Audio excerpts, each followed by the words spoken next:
I know that you don't like spontaneous speaking. There are two types of speaking. One is prepared speaking, another one is spontaneous speaking. We all, as a human being, as a normal people, we don't like spontaneous speaking, right? What is planned speaking?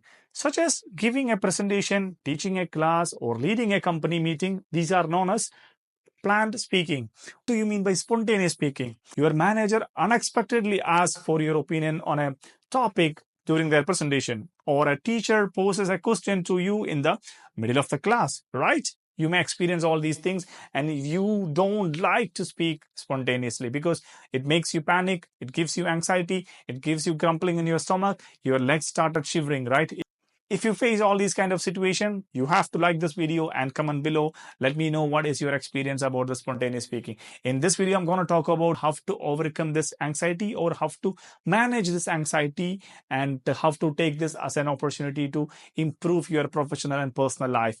Welcome to the YouTube channel. My name is Shiju Thomas. If you're watching this channel for first time, consider subscribing. Recent surveys indicates that 85% of the people experience nervousness before speaking in public, suggesting that the remaining 15% might not be truthful about their feeling, right? That means all of us are having this issue called anxiety or panic situation, especially when you are doing a spontaneous speaking. The basic reason for this nervousness is anxiety, right? So there is a question: is it possible to eliminate anxiety?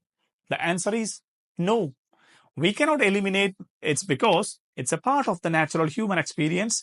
However, we can learn to manage it. One method is that you have to acknowledge your anxiety and welcoming the anxiety and accepting its presence. So that means you are saying that, oh, my dear anxiety, you are welcome. Whenever somebody asks you a question or chance to speak spontaneously, usually what happens, your brain is giving you an instruction that this is a challenge. You're considering the public speaking opportunity not as a challenge.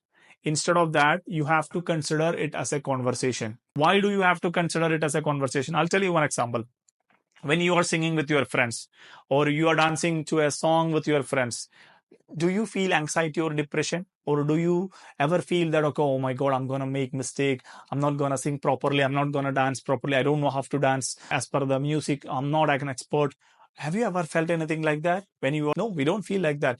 Even though there is an anxiety, but the anxiety is diminishes, right? When you are with the friends, because it look like when you are talking to your friends, it's look like a conversation. You are doing a conversation with someone. You don't feel the pressure. But at the same time, when you think it's a presentation, or it's a class, or it's a public speaking you're going to do, you feel more depression or more anxiety to overcome that situation, right? Point: how to overcome this anxiety? You have to ask question. What do you mean by ask question? In the beginning of this video, I asked you a question, right? Do you ever face any situations like this in your life or not, right? That means when you're making a presentation or speaking publicly, beginning with a question can set a conversational tone. And the second thing which is related to that, use a conversational language. What do you mean by conversational language? Mostly we're going to start our speech like, oh, I'm so excited, or I'm so nervous to stand in front of you all and give this presentation. So that means in your first statement, you are giving a direct message to your audience that you are nervous, or you are excited, you are panic, you are under pressure. And the audience, they're going to expect that, okay, my God, this guy is already under pressure. So don't expect anything great, or don't expect something amazing it's going to happen. If you like this conversation method, you have to like the video and give a comment.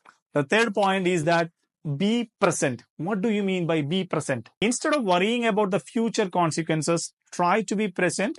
This will help you to manage your anxiety. If you ever observed that the sportsman before the match, all of them are having the headset. Why they are listening to the music, doing some small exercise, or use a tongue twister. All these things will help you to stay in the present instead of worrying about the future consequences, right? Okay, am I going to make a mistake in this tongue twister? So you are in the present. This will help you to reduce the anxiety. So how to be present? I'm gonna ask you to play a game, and you will find some object, anything which is next to you. For example, there is a chair, table, fan, or TV, AC, washing machine, whatever it is, you will find something near to you. What you have to do, you have to name them differently. I'll tell you how to do that. For example, there is a chair beside you. You might call it as a pineapple.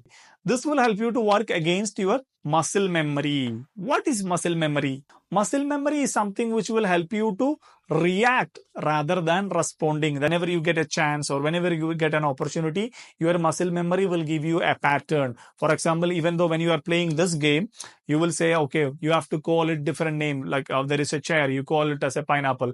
Next, there is a table. What you will call? You will call them as an apple. Next, there is a TV. What you will say? You will say it's orange. What mean? This means, okay, you are playing this game properly because you are calling a different name for each object. But at the same time, your brain is giving you a pattern because we ask the brain not to call it the same name. You have to call a different name. So the brain got a message that, okay, now I have to call a different name for each object. Okay, I'll play that game. But again, this muscle memory is giving you another option.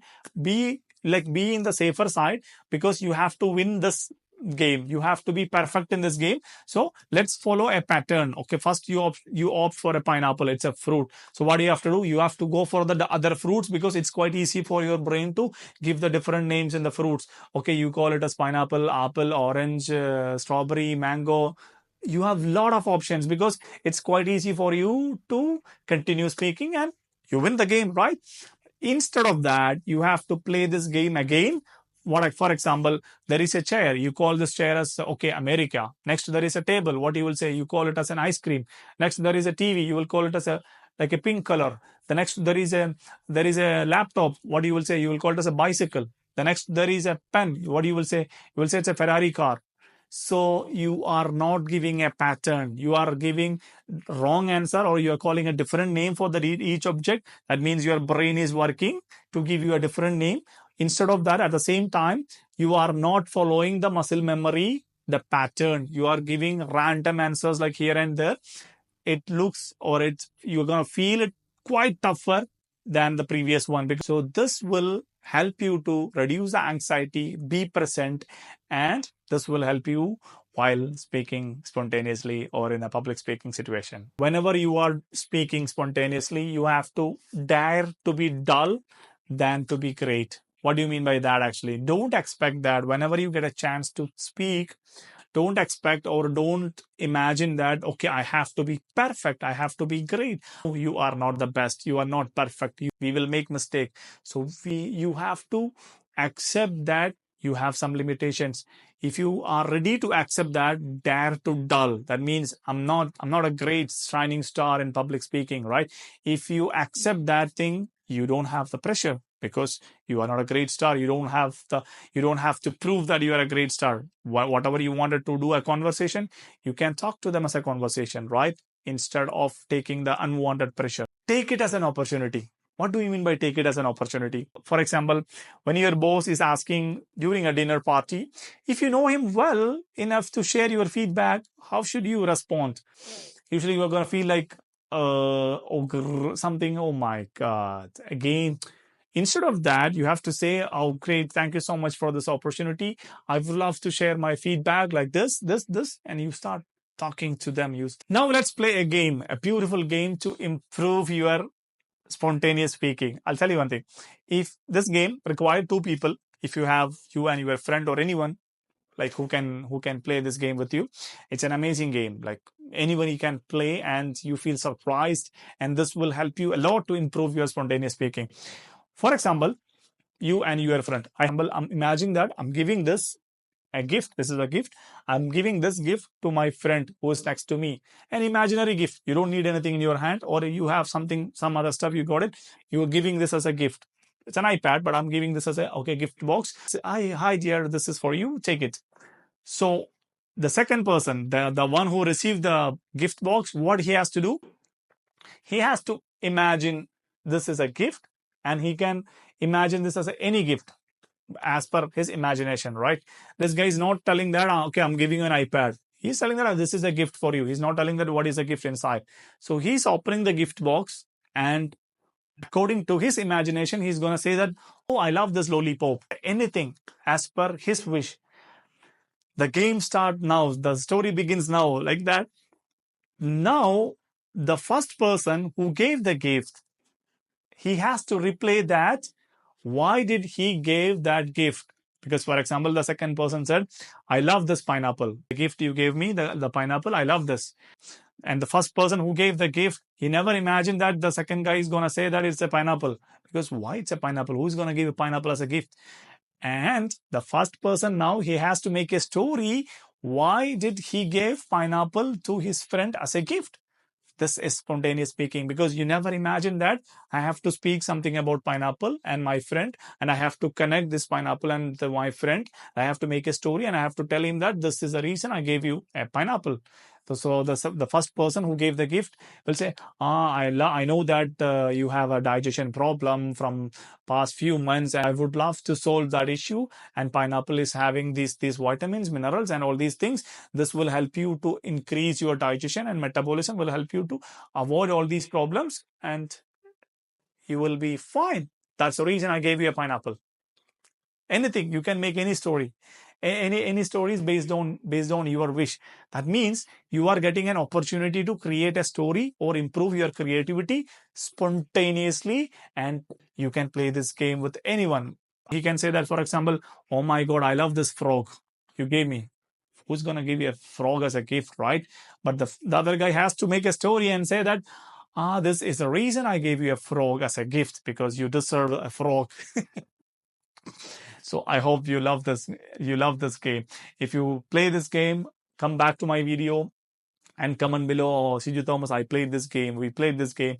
It was amazing, wonderful, great. And I love this game. This is what happened. And when I gave the gift, my friend told me, this is the gift, or this was the gift. And the game was superb. Or you don't, if you don't like the game, you can say, no, Siju, I tried this game. It's not going to work.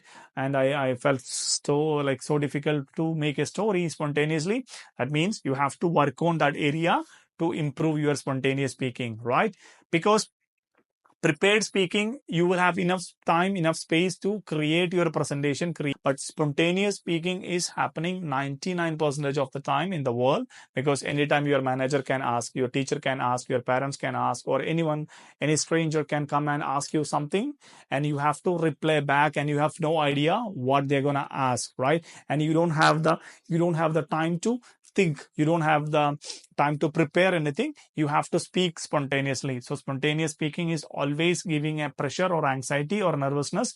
It is because you are thinking that you have to make the spontaneous speaking as a great speaking, and you have to speak properly, you have to speak correctly, and you have to speak like a professional speaker, right? Not in that way. Instead of that, you have to consider this as an opportunity to improve your professional and personal life, to talk to someone, and you have to convert this by asking some question to the other guy and make it as a conversation. And this conversation tone will help you to engage the audience with you, and instead of going a speaker tone, you will make it as a conversational tone, and this will reduce the anxiety and depression. Always take it as an opportunity to talk to someone else, right? So if you find something valuable from this video, my name is Siju Thomas. Consider subscribing this YouTube channel and like this video, so that the YouTube algorithm comes to know that, okay, people are liking this video.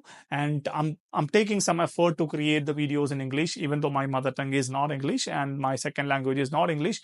I never studied in English medium school, but I try to speak in English, and I'm taking this as an opportunity to improve my communication skill.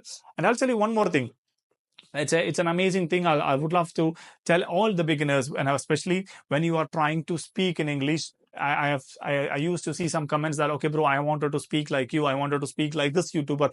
I would love to talk like this YouTuber or this public speaker.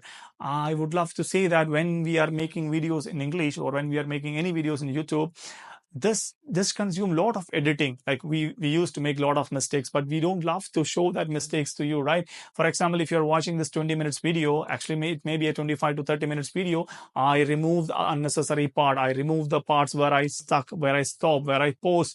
But you are seeing a video that, okay, it's crystal clear, it speak continuously, like speak fluently without having any fear, without having any issues. This YouTuber is talking continuously, okay, I have to talk same like that. But in real life, in reality, you cannot speak like that. If you speak like that, you look like a radio, the same like someone keep on talking and you cannot talk back. Always in real life, make it as a conversation. You speak for some time, you have a keep a post and you wait the other guy to give you a reply. It's like a give and take policy, not like keep on talking. So never ever imagine that I have to speak like this YouTuber. Not in that way. In reality, it is entirely different. In reality, I'm talking to someone, I will say, okay, what do you think about this one? Oh, okay, fine. And what else? In case if he gave me an answer that, okay, I want him to talk more, because this will give a lot of time for me to think and answer back, reply back, or prepare my talk. I would say, okay, what else? Or like anything else you want to add? What more? All these simple questions will help the other guy to keep motivated, and he will talk again and again, and you will have more time to think, you have more time to reply back, and this is called a conversation, right? So don't expect that you have to speak like a Rawalpindi Express, not in that way. You got the idea. So thank you so much for watching this YouTube channel, and leave your comments and like the video. If you want the others, any of your friends, to watch these kind of interesting videos, because you felt that, okay, this guy looked like me, because he came from a normal background, same like us, and he started making videos in YouTube.